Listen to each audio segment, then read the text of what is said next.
Shalom saudara, tema hari ini teladan hidup dan peringatan keras. Filipi pasal 3 ayat 17 sampai 19. Saya akan bacakan buat kita. Saudara-saudara, ikutilah teladanku dan perhatikanlah mereka yang hidup sama seperti kami yang menjadi teladanmu. Karena seperti yang telah kerap kali kukatakan kepadamu, dan yang kunyatakan sekarang sambil menangis, banyak orang yang hidup sebagai seteru salib Kristus. Kesudahan mereka ialah kebinasaan. Tuhan mereka ialah perut mereka. Kemuliaan mereka ialah aib mereka. Pikiran mereka semata-mata tertuju kepada perkara duniawi. Saudaraku, di dalam Filipi pasal yang ketiga ayat 17 sampai dengan 19 ini, Paulus memberikan nasihat yang penuh kasih namun tegas kepada jemaat Filipi. Ia mengajak mereka untuk meneladani hidup yang benar sesuai dengan Injil dan memberikan peringatan serius tentang bahaya menjadi musuh salib Kristus.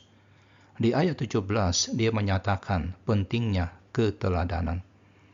Paulus mengajak jemaat Filipi untuk meneladani hidupnya dan orang-orang lain yang hidup setia kepada Kristus.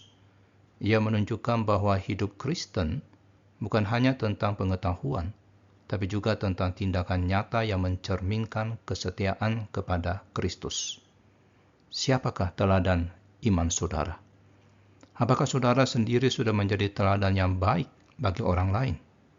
Mari kita berusaha untuk hidup sedemikian rupa sehingga orang lain dapat melihat Kristus di dalam diri kita.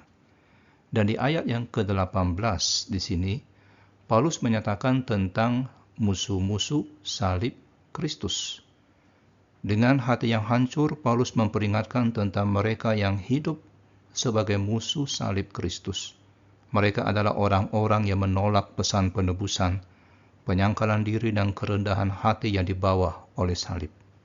Dan sebagai refleksi, apakah ada sikap atau perbuatan kita yang mencerminkan sikap musuh salib Kristus? Apakah kita lebih mengutamakan kepuasan diri daripada kehendak Tuhan? Mari kita introspeksi diri kita dan bertobat. Dan ayat 19 tentang akhir hidup yang tragis. Paulus menggambarkan akhir hidup yang tragis dari mereka yang menolak jalan Kristus. Hidup mereka berpusat pada keinginan duniawi dan berakhir dengan kebinasaan yang abadi. Ayat ini mengingatkan kita bahwa pilihan hidup kita memiliki konsekuensi yang kekal.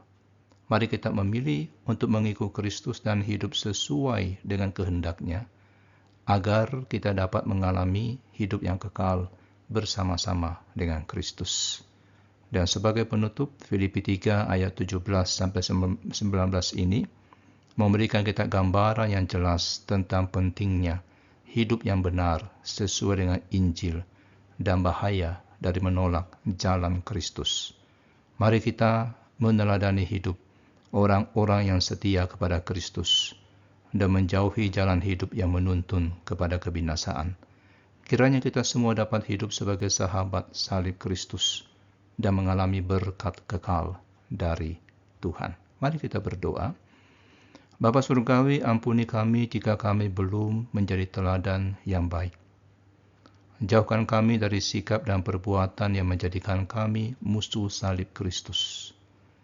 Berikan kami kekuatan untuk hidup sesuai dengan Injil dan meneladani orang-orang yang setia kepadamu. Kami rindu Tuhan untuk hidup dalam kebenaran-Mu dan mengalami berkat kekal. Di dalam nama Tuhan Yesus kami berdoa. Amin.